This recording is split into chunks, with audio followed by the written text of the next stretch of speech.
Yo lo que voy a tratar de hacer es, en función de un poco la experiencia en la gestión pública y como viejo militante del derecho ambiental, contextualizar de alguna forma el funcionamiento del derecho en términos interdisciplinarios, en términos institucionales, y tratar de hacer también una reflexión hacia lo que viene, porque en su momento, en el inicio de la gestión con Jorge, fuimos convocados varias universidades y empezamos a trabajar en un ayornamiento y en una sistematización de la ley de residuos peligrosos, y yo entiendo que todos estos procesos participativos y de aportes deben culminar también en una nueva normativa, y me voy a permitir hacer algunas sugerencias de cambios de paradigma para modificar precisamente las normativas pertinentes. Por lo tanto, lo primero, vamos a tratar de hablar un poco del derecho en imágenes y con algunos conceptos, porque las imágenes valen más que 1000 palabras y nos permiten comprender mejor los procesos de un positivismo ambiental, pero que hoy está también cargado de valoraciones a través de los principios ambientales que están en la ley 25675. Y lo ambiental, como el derecho, todo tiene como una trama de circularidad, ¿no? y de impactos recíprocos, y esto tiene que ver con trazabilidad, con causa-efecto. Y entonces esta imagen de la gota de agua nos permite un poco ubicar lo que va a ser este aporte, y por otro lado, cómo vamos a ubicar el derecho en los distintos contextos. Porque a veces nos encerramos y creemos que con la norma solo está todo resuelto. Bueno, no, en realidad hay un pedazo que está mejorando de los problemas, pero no lo es por esta cuestión de las causalidades, y si ponemos al derecho en el centro, cuáles son los contextos que se vinculan con la cuestión jurídica. ¿Cuáles son las miradas posibles para analizar siempre lo jurídico? Por un lado, y tenemos las jerarquías normativas, ¿no? Constitución, tratados internacionales, leyes, presupuestos mínimos, y después toda una base de la pirámide con normativas administrativas muy surtidas, decretos, resoluciones, disposiciones, instructivos, circulares, formularios que también integran una legalidad minúscula. Y entonces esta es como la mirada de alguna manera clásica del derecho. Y por otro lado, cuando decimos micro y macro, siempre nos tratamos de circunscribir, y con la imagen un poco del microscopio que analiza algo pequeño, es un caso, un expediente, ¿no? Y a esto le tenemos que aplicar el derecho. Pero en realidad, no solamente el derecho está viajando en ese caso o en ese expediente o en esa controversia ambiental, sino que hay una dimensión un poquito más grande, que es una dimensión macro. Por eso sería como el telescopio, que trata de comprender esa realidad mayor en la cual el caso está subsumido, y que además hoy se integra con el conjunto de los principios ambientales de la ley 25675. Quiere decir que jerarquías normativas, caso concreto y contextualización del caso en el marco de la normatividad jurídica ambiental es como un todo que se integra de manera absoluta. Entonces, tenemos que aprender los abogados a ampliar como esa idea de la circularidad que impacta la gota de agua en una superficie de agua calma, y aprender entonces a mirarlo de una manera más amplia, más contextual y absolutamente interdisciplinaria, más en una materia como son los químicos, donde precisamente otras ciencias duras, por cierto, tienen una primacía conceptual. Pero, en definitiva, todo va a terminar en algún punto, en alguna norma. Y esto es un poco lo que estamos diciendo, es decir, podemos tener realidades muy diversas en el escenario ambiental, digamos, cuando hablamos de biodiversidad, de bosques, de suelos, de fauna, de flora, funcionamiento de los ecosistemas, pero todo está siempre dentro de un paraguas jurídico. Y este paraguas jurídico en materia ambiental es de absoluta plenitud, es decir, tenemos respuestas jurídicas en materia ambiental siempre, desde la Constitución, con los tratados, con las normas de presupuestos mínimos y con los principios ambientales. Y a su vez esto impacta en otra cuestión que también tenemos que ayornarnos y tener una mirada un poquito más amplia, que es la cuestión de las multicompetencias. Y cuando digo multicompetencias, son multicompetencias administrativas. Es decir, los problemas de un sector, como en este caso serían los químicos, que hay una competencia muy clara de parte del Ministerio de Ambiente con una secretaría y subsecretaría, pero es un problema que se comparte con otras áreas ministeriales, con producción, con industria, no importa cómo se las llame, pero que tienen que ver con quienes elaboran los productos químicos, con el área del transporte. Entonces, lo ambiental hoy no se puede concebir normativa e institucionalmente si no miramos competencias administrativas concurrentes para resolver la integralidad o lo holístico que puede tener el ambiente. Y además, como decía unos minutos antes o unas frases antes, con la cuestión de las multidisciplinas, ¿no? A veces los abogados, y si acá hay colegas, tenemos que tratar de mejorar o cambiar también, somos bastante endogámicos, es decir, hablamos solo desde el derecho. Y en materia ambiental yo diría que el derecho es la última estación de problemas que nos diagnostican otras disciplinas. Y nosotros modestamente podemos, utilizando algunas técnicas legislativas, encuadrar estas problemáticas.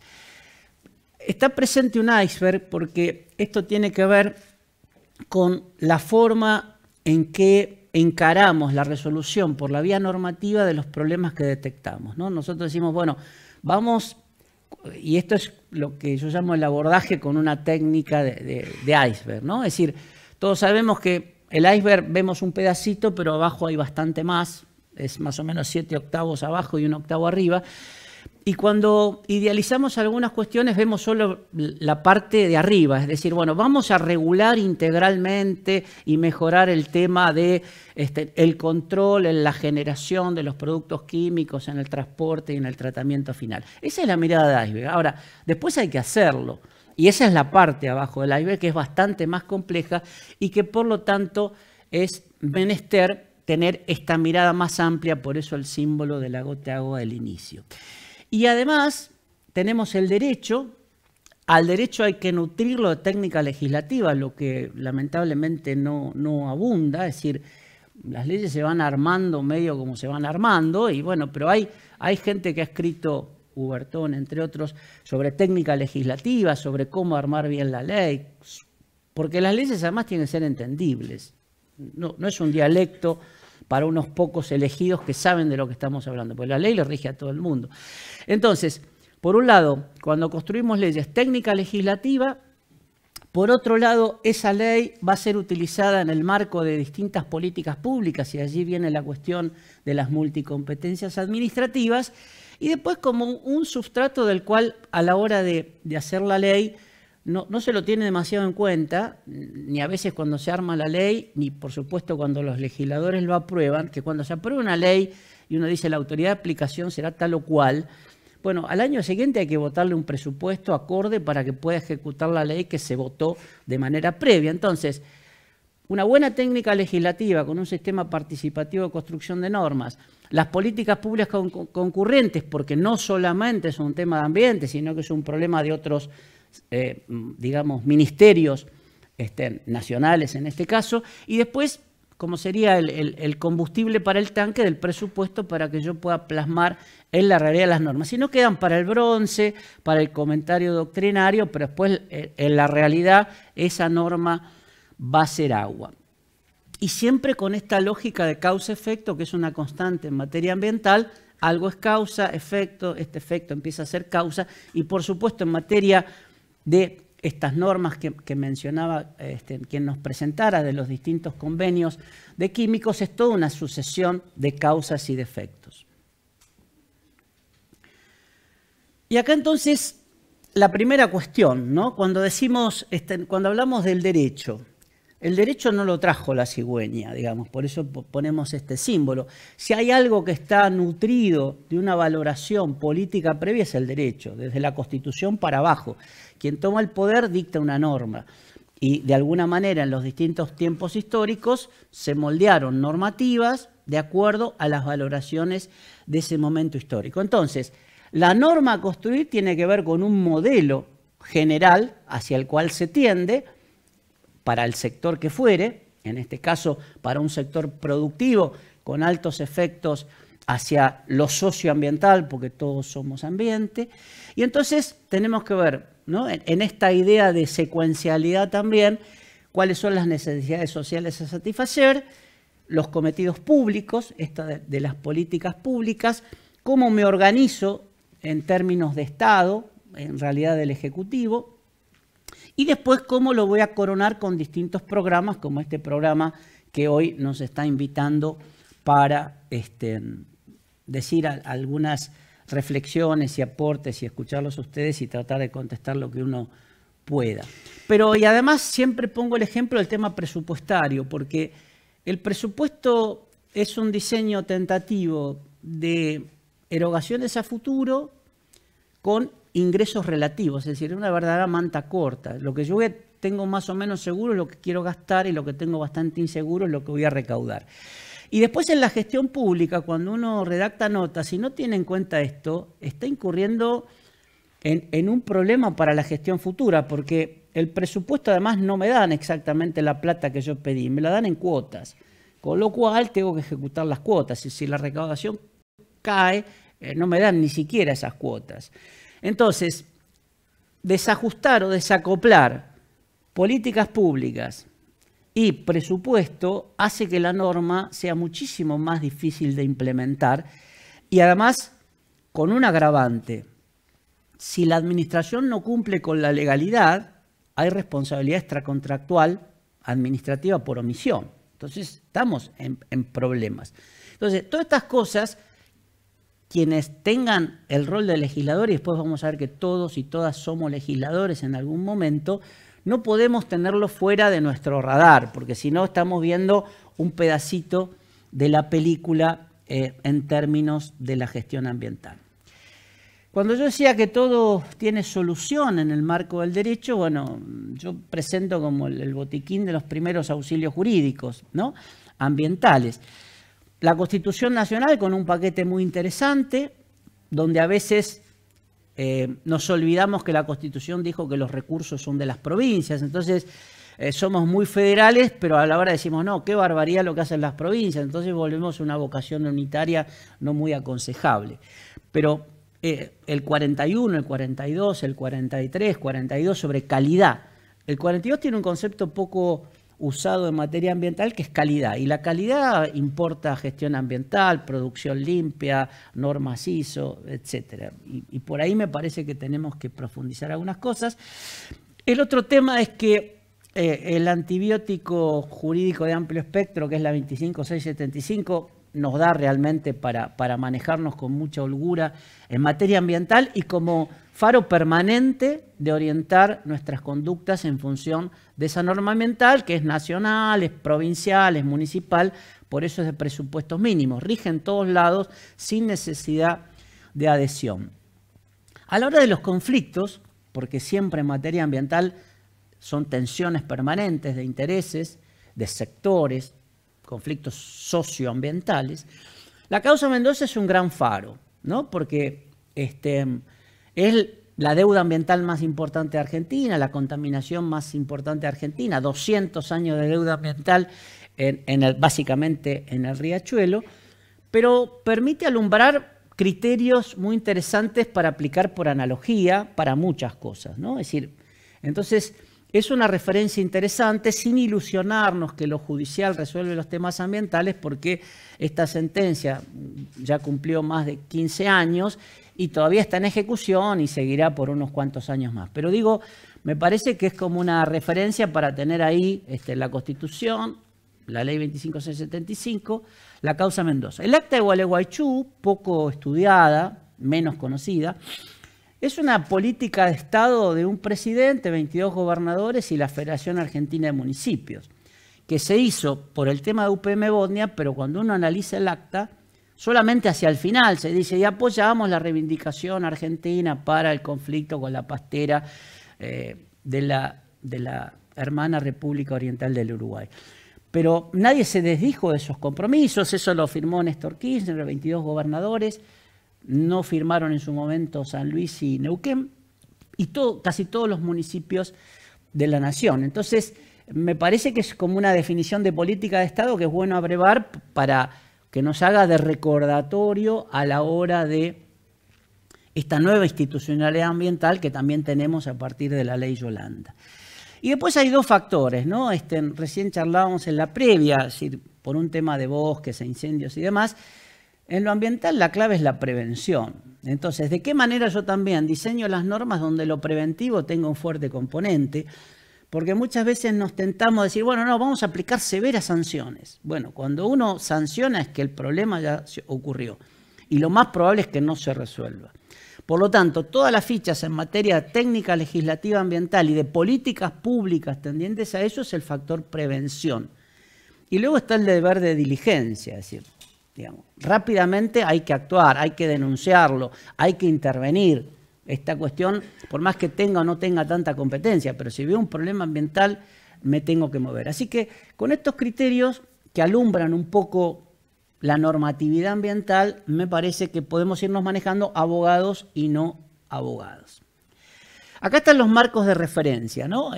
Vuelvo al tema de las jerarquías, el tema género-especie que tiene que ver con complementariedad normativa, y el día que haya una ley de presupuestos mínimos en materia de químicos, las provincias podrán dictar normas que de alguna manera puedan ser más exigentes, y en esto hay que tener mucha prudencia porque una cosa es legislar en un escritorio y otra es aplicarlo a la realidad. Entonces, cuando aplico altos estándares, después no los puedo cumplir y después lo que sucede es que hay que hacerle un bypass a la ley porque es incumplible. Esto pasó un poco con los PCB en la provincia de Buenos Aires. Después está el circulito, en esta suerte de geometría jurídica que explica el derecho, que es la plenitud del orden jurídico. Y con las normas que dijimos antes y el botiquín de primeros auxilios, está un poco cómo podemos resolver los problemas. El tema de la validez y la eficacia de la norma, en la medida que yo dicto una norma que ha sido contextualizada en la realidad, se va a poder cumplir y por lo tanto no solamente es válida porque la sanciona el Parlamento, sino que es eficaz en términos de los resultados esperados. Para los abogados la advertencia, somos una parte de las multidisciplinas que regulan lo ambiental. No somos el ombligo del mundo en términos de ambiente, sino que realmente nos tenemos que nutrir de otras disciplinas. Y los principios ambientales enumerados taxativamente en la ley 25675 son orientaciones fenomenales para quienes hacen derecho y para quienes no lo hacen, porque marcan como un rumbo, ¿no? Y cada principio que está escrito antes en el viejo Código Civil, hoy Código Civil Unificado, decía los principios generales del derecho. Bueno, era una cosa bastante vaga que no estaban escritas y había que interpretarlas. Acá están escritos uno por uno y son de tremenda utilidad para contextualizar el caso micro con el macro, porque el macro me pueden ayudar los principios generales del derecho.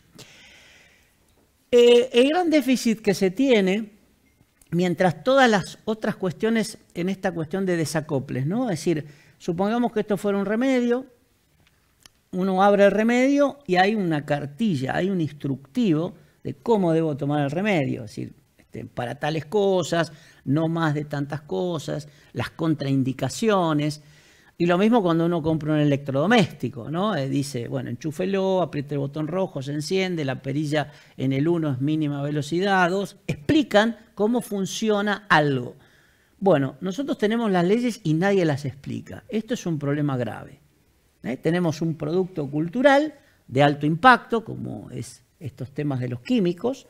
Son temas muy sensibles en términos de peligrosidad, en términos de riesgo, en términos de impactos a los ecosistemas y a las personas, y nadie explica cómo funciona. Hay unas experiencias muy acotadas en la Cámara de Diputados que dice leyes para vos.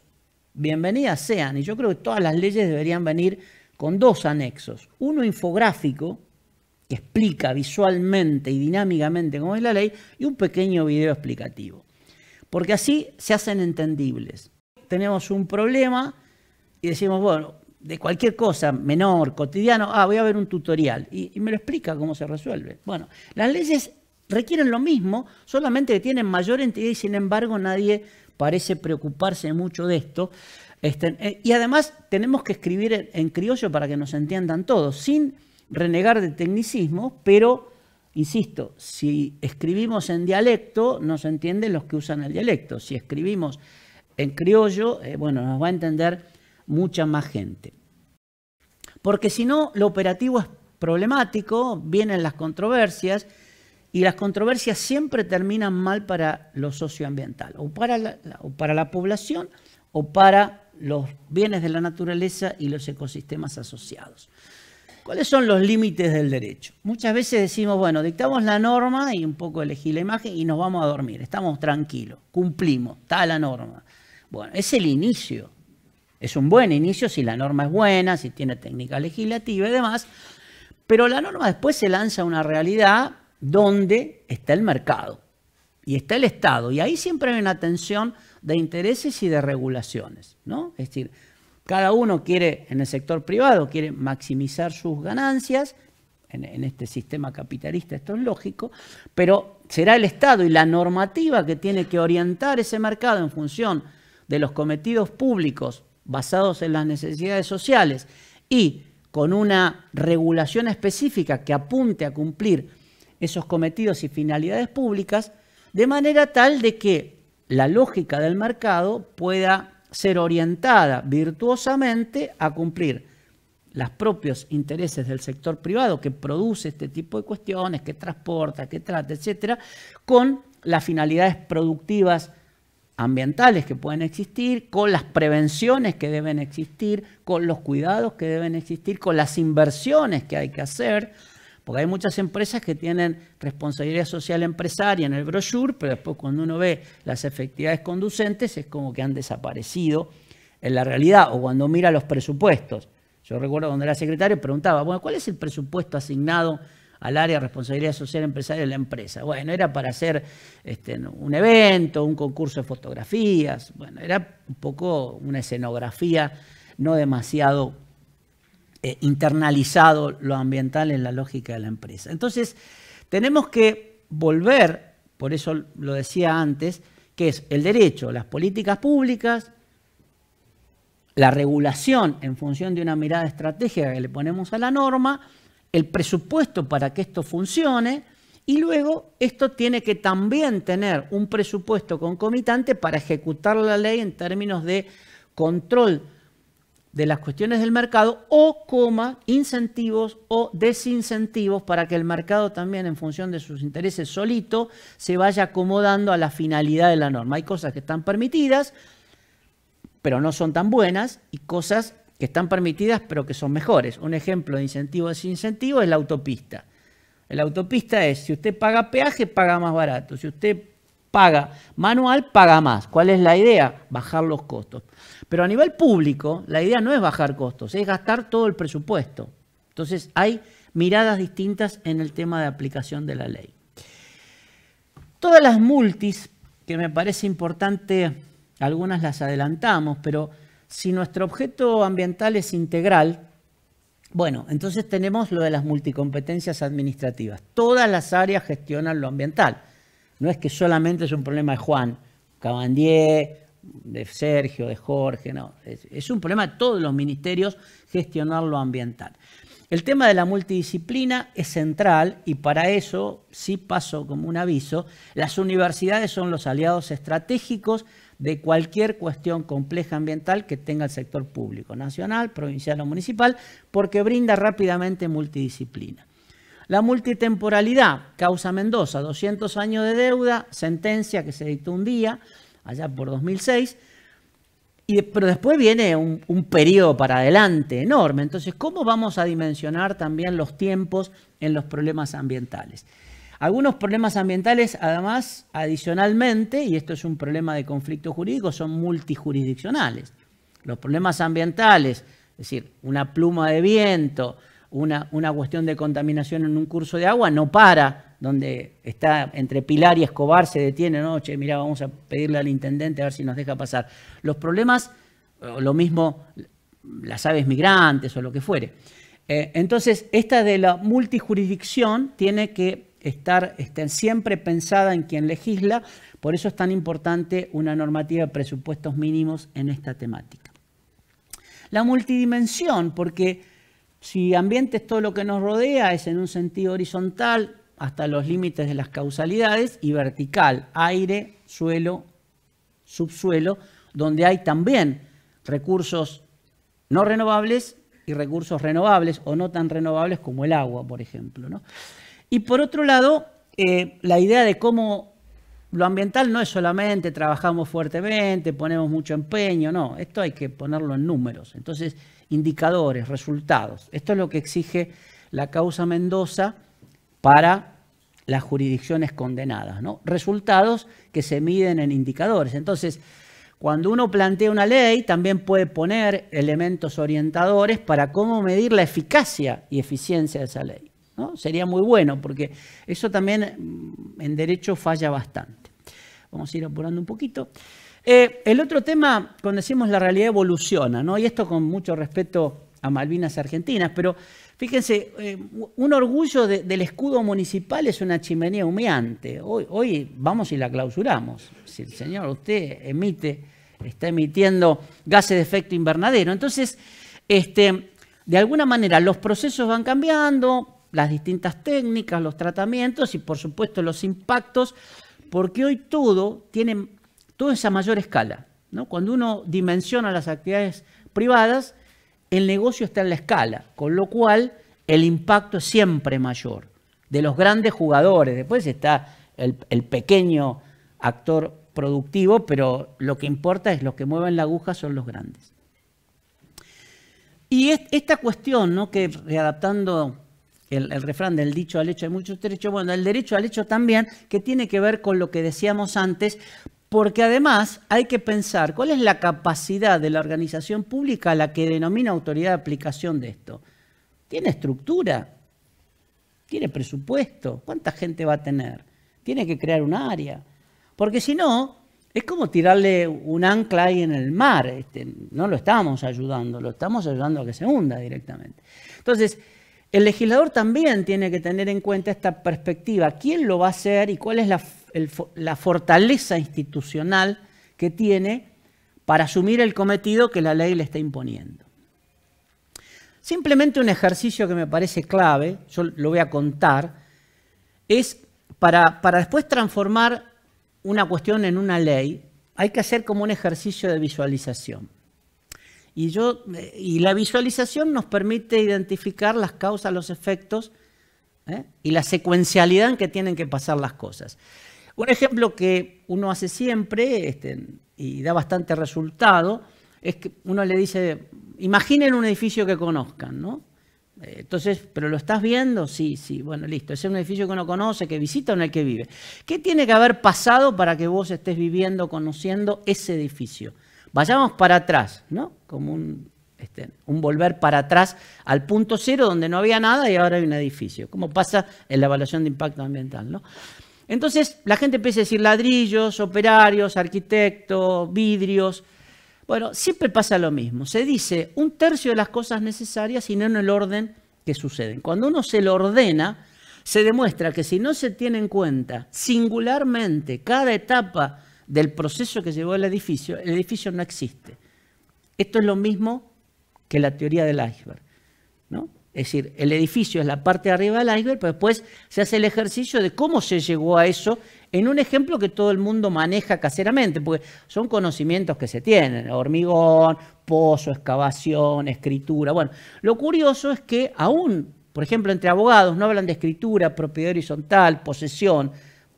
Es como que desacoplamos siempre conceptos. Entonces son crónicas de finales anunciados. No va a salir bien, porque me olvidé de un montón de cosas en el camino.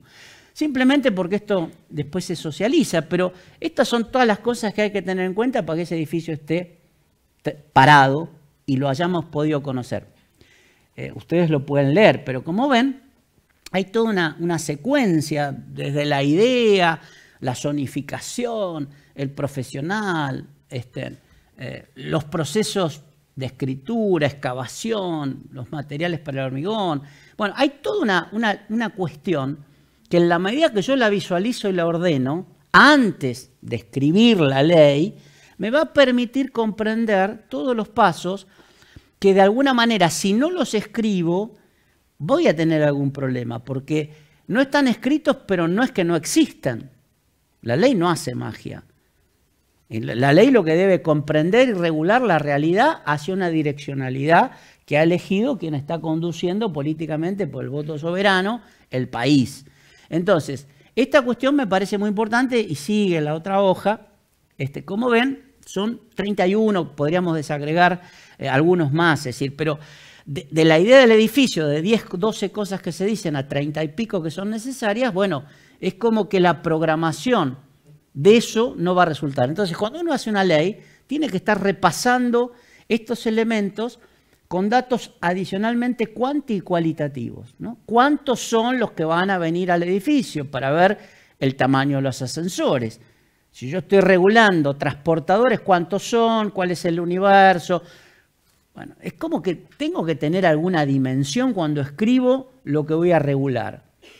Si no es como, insisto, escribir desde una pantalla y un escritorio es cómodo, pero esto después va a una realidad que es un poco más áspera. Los pasos y las pautas del cumplimiento normativo.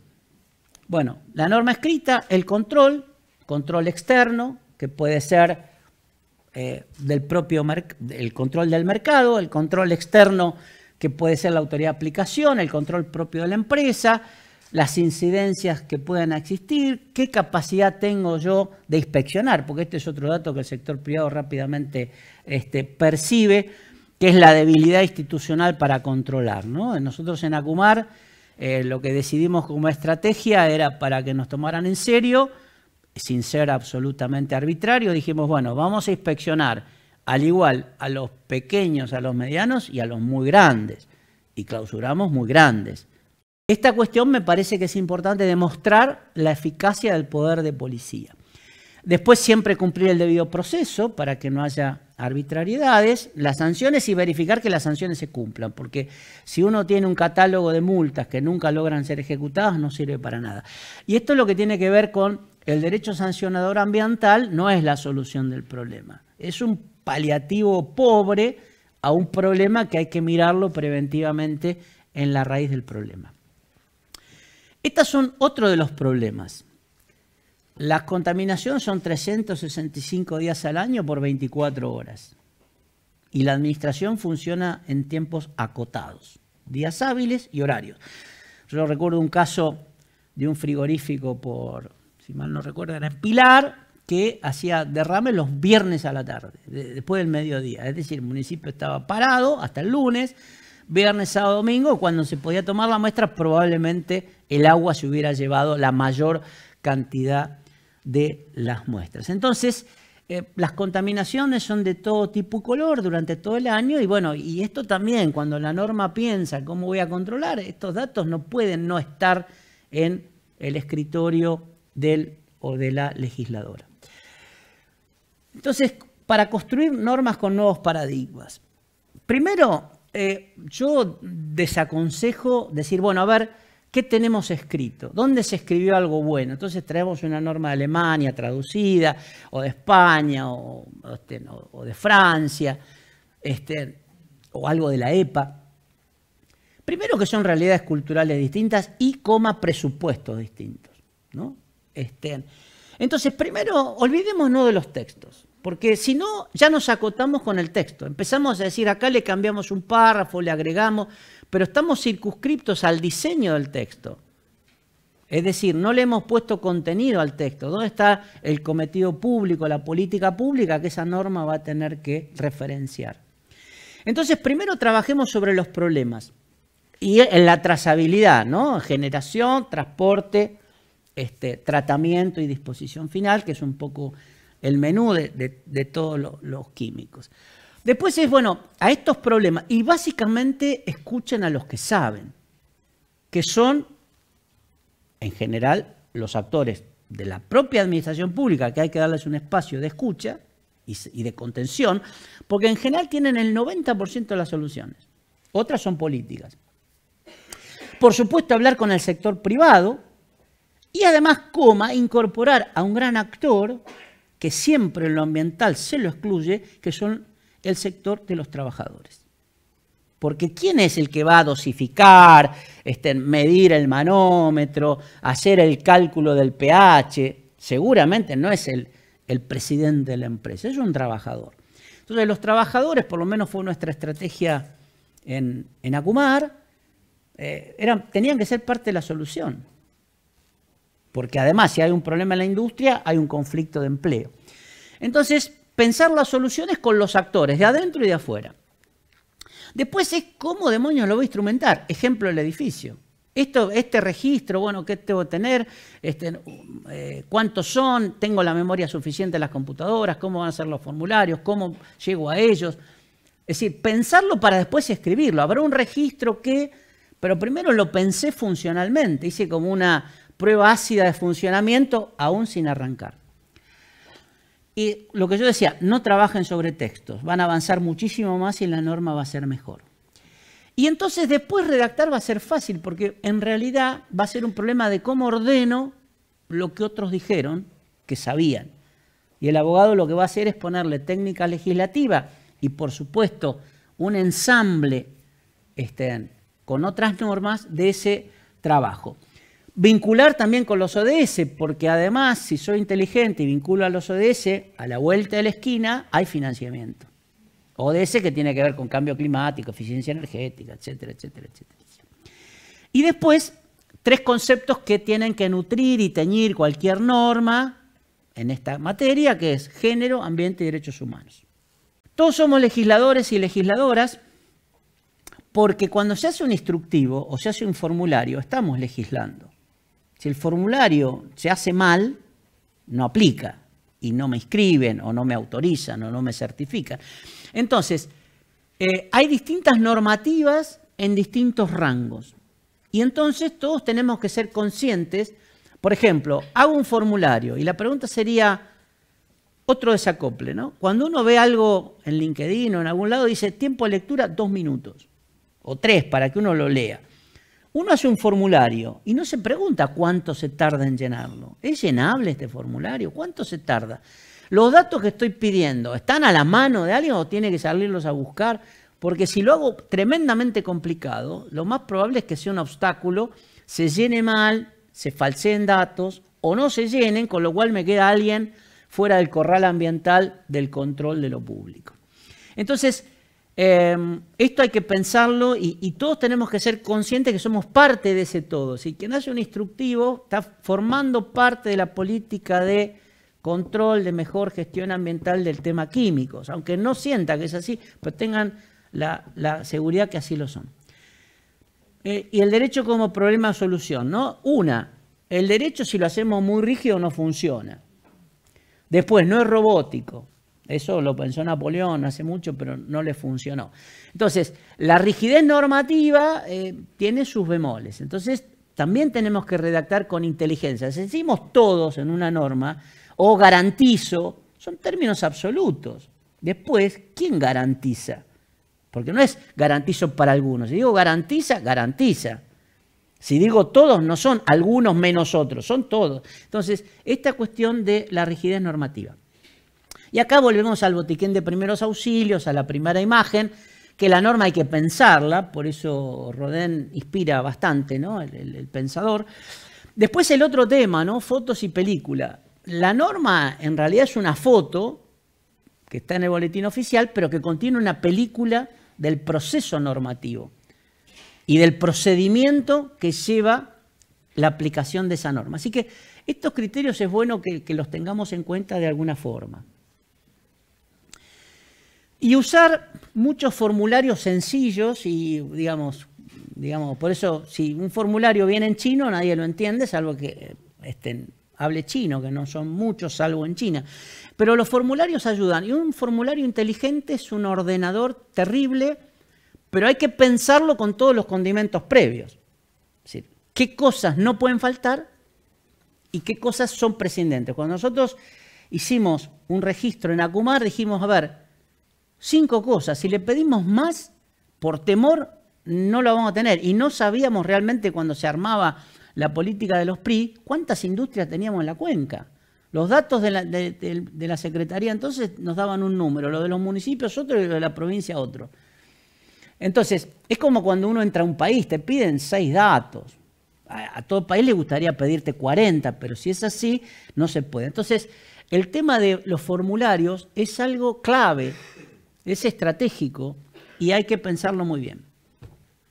Bueno, entonces un poco también esto vinculado al nuevo paradigma, ¿no? Es decir, fíjense, el texto actual de la 24051 es bastante aburrido, ¿no? Es decir, digamos, entonces lo que parece muy importante, por un lado, es esta experiencia de recorrer visualmente el proceso o lo que hoy tiene la norma para decir, a ver, visualicemos tipo como un dron por arriba de la norma que tiene, pero también empecemos a visualizar la norma que queremos. Y lo que vamos a comparar son imágenes, no textos, que son dos cosas distintas, o problemas, o soluciones, o procedimientos.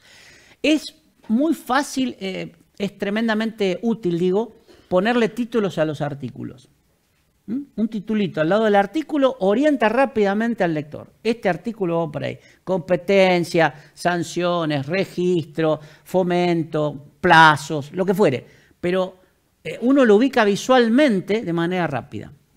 El otro tema es hacer un listado de voces. Esto que tiene muchos libros en el fondo, uno busca ahí, dice la palabra tal, ¿en qué artículo me aparece? Es una guía sumamente útil para el usuario de la ley. Un resumen conceptual de la ley escrito, que puede ser como cuando uno hace un papel de investigación en la universidad, le pone un sumario, que es media carilla. Y el que quiera leer eso ya sabe qué va a leer. La técnica de leyes para vos, el video explicativo.